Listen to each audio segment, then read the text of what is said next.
Hi there, my name is Pieter Geldenhuys and I'm the Director at the Institute for Technology, Strategy and Innovation at Northwest University. You're watching Risk Africa TV.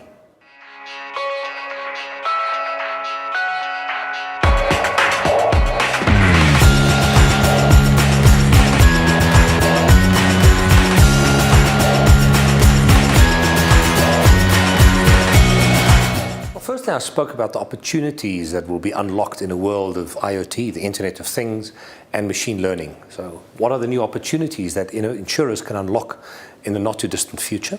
So that was part of the presentation, but I focused more on new business models. And secondly, how do you navigate the future as it becoming far more uncertain? You know, a lot of people ask me, so Peter, when are we going to see a more stable ecosystem, a more stable environment? And the answer is we're never going to see a more stable ecosystem.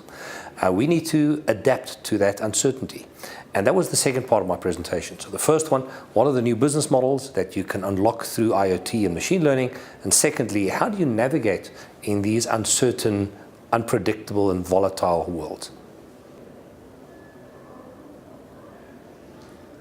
We are seeing a two-pronged approach. The one is where existing organizations are changing how they do business. Large companies like Allianz are taking a step into the digital space, and they are strengthening their existing focus on the market, in essence serving their clients better. At the same time, we're seeing new disruptors, the insurtech disruptors, the small guys, which are enabling a new way of looking at insurance that wasn't really researched before or tried out before. So we are seeing a dual-pronged approach. On the one side, the established players using artificial intelligence and IoT to provide a far better service to their customers. On the other end, we are seeing AI and machine learning launching brand new products in the market that hasn't been seen before. Well, firstly, it's very interesting to focus on what you can accomplish with AI and machine learning, and mainly the two key elements is making your existing operations more efficient, and secondly, understanding your customers better. You have to realize that in a changing fitness landscape, you don't want to be anything but the dominant predator, but you need to be agile enough to look at the opportunities as they emerge and how can you influence the creation of new markets. You've got the brand, the manpower, the insight, but you need to be agile and you need to harness your competences in a different way to what you've done it before. If you're slow, your processes are heavily constrained. If the people within your organizations are heavily constrained and you can't react to market forces, that's going to lead to your long-term demise. However, you can harness these competences in unique ways, even if you're a large organization. And that's in essence the message, is that it's irrelevant if you're a small player or a large player. It's how you approach the problem and how you measure the environment, how you measure people, that is the defining factor. I always say the moment you make a target, it becomes an ineffective measure. And those long-term KPIs that we utilize and our net promoter scores, which everyone loves, they lead to your long-term demise because the market reacts differently. Your employees react in a unique way based on how they are measured. And what we see in a complex dynamic environment is that we don't see the sensitivity to map to those markets. We still stick to the way in which we measure and manage organizations based on an industrial mindset. And that's going to be one of the biggest problems that companies will have to sort out. They'll need to create a far more enabling environment. So the constraints they have on the agents and the network must be enabling rather than constraining. Well, some would say that it's already here. We're seeing a number of industries that have already been disrupted. Let's take a look at the telecommunication industry. The biggest telephone, or the company with the largest amount of telephone calls, WhatsApp, doesn't have any telco infrastructure. The fastest growing bank in the world, Lending Club, doesn't have any money. The largest retailer in the world, Alibaba, doesn't have any stock. The largest taxi company in the world doesn't have any taxis. We have to realize the disruption is here.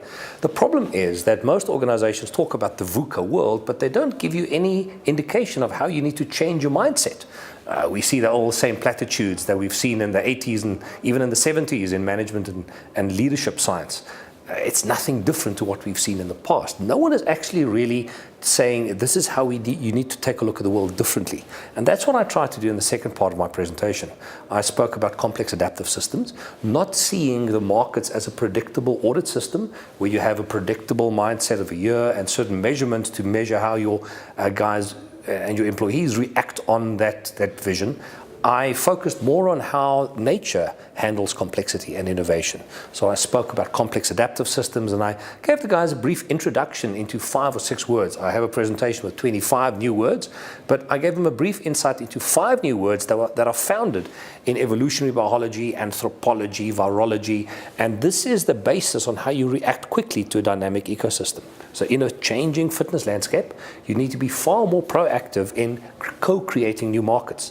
The patterns that you utilize for innovation and how to make sense of the market must be removed from any deterministic view. So most people say, oh, I've got this one idea, let's go and implement it. And it worked wonderful in this country, let's try and use it elsewhere. And then it's a complete failure. You have to realize that in each ecosystem you're playing in, you have a different fitness landscape, and that the methodologies you utilize to roll them out must take cognizance of how the market reacts to your probe. So we have to realize the moment you probe the market reacts in a specific way. And then if it's seen as detrimental to the market, you stop the probe. If it's beneficial, you reinforce the probe. But that means that your probing and sense-making must change in order. And here, your traditional sense-making techniques doesn't work. Your normal little questionnaires and all of those wonderful things on a Likert scale that's founded in the world of predictable physics, they don't work. You need to take a look at true behavior patterns like artificial intelligence, or things like narrative inquiry, where we take multiple stories and you map that into a landscape. This becomes far more valuable because you get the true essence of what the market does.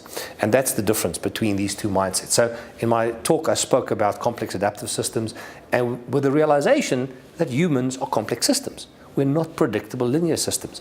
And that was the second part of my presentation. Okay, now let's attack all 3 of them in sequence. Brand archetypes has actually been shown to be a very intelligent technique to position your brand in the market. Carl Jung have done that a good 10 decades ago, where a number of people spoke to him and said, this is how they perceive their world, these are their problems. And he realized that a number of those stories were the same. He then tracked us back to the archetypes we use within our narratives or stories to convey our value system to our kids. And a variety of researchers then found that the same archetypes are found in all cultures around the world. We've seen that the same narrative archetypes are utilized in the stories of the Greeks and the Romans and the Chinese and the Native Americans. All of those same archetypes are there. The ruler, the Zeus, the Apollo, the bear, or the lion. We see the trickster, Loki, the praying mantis. The same archetypes are relevant in all cultures around the world.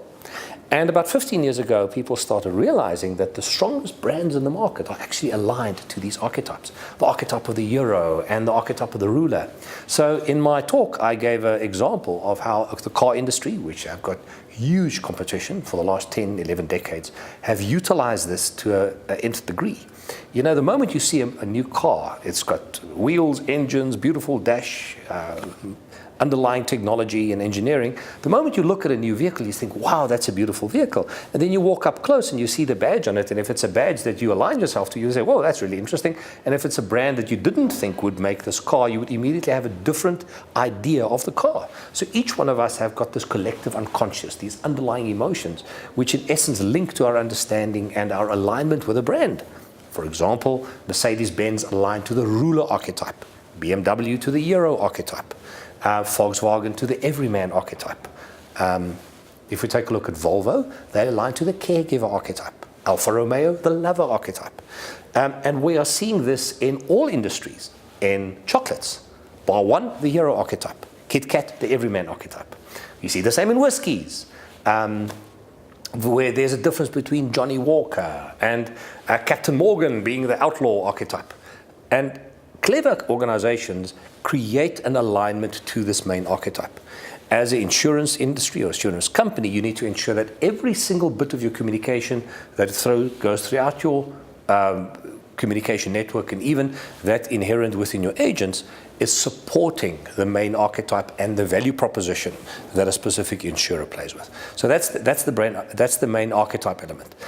Secondly, I spoke about how we utilize machine learning to figure out what is the personality types of your users. So based on the open graphs or the social graph from Google, Apple, companies like LinkedIn and Facebook, we can determine your personality based on your online behavior. Based on that insight, we can now create 4 or 5 sub-advertisements that link to your personality type. And the moment you log onto YouTube and the video clip is then activated, guess what?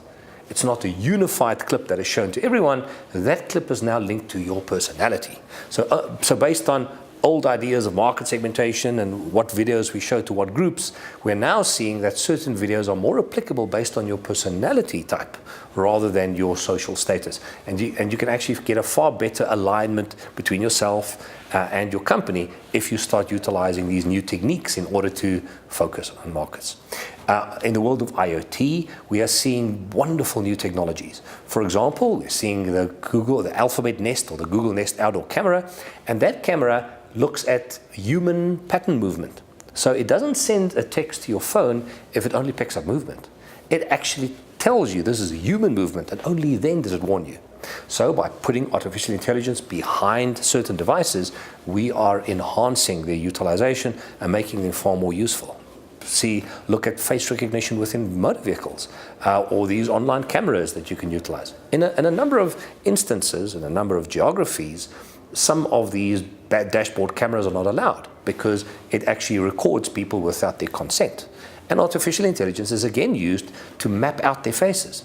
So you can still use the camera for proving to the insurer that you weren't involved in the accident, it wasn't your mistake, and yet you can still prove or ensure that you align with certain regulations in different geographies. So we're seeing artificial intelligence now being plugging into the Internet of Things ecosystem. We also spoke about Samsung, which have promised by 2020 to put an internet address in everything. And one of our forecasts is that you'll have a locked-in ecosystem. If you buy a new TV set, you log on to Amazon Alexa with your home controller, and that's where your TV would work. If you're dumb enough to steal the TV from someone, it won't work anywhere else. You'll need a password for your TV. And if you're really stupid, you'll have it close to a Bluetooth or Wi-Fi hotspot, and you'll know exactly where your new TV set is. So this is going to be part of the Internet of Things. It will reduce risk significantly, change premiums, and it will open up an entire new ecosystem.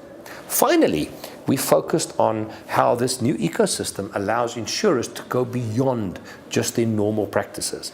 For example, I spoke about an insurer in Mexico that brought out an app. This app allows you to manage your traffic fines, look at parking close by, giving you the cheapest fuel, and then has a button that says, I want to insure myself for the next half an hour. Or someone else is driving my car, please insure them for the next hour. It's real-time behavior elements. And this is what we are seeing where the younger generation gets into utilizing insurance. They hedge their risk, but they don't have this old mindset of seeing an insurer and locking themselves in for years. It becomes a far more dynamic ecosystem. And this is where some of the new disruptors are changing the ecosystem. So in my presentation, I focused on the entire business value chain, both from a new disruptor as well as existing player. And I gave them some ideas, how they can change their business models and how they need to react in a time of change.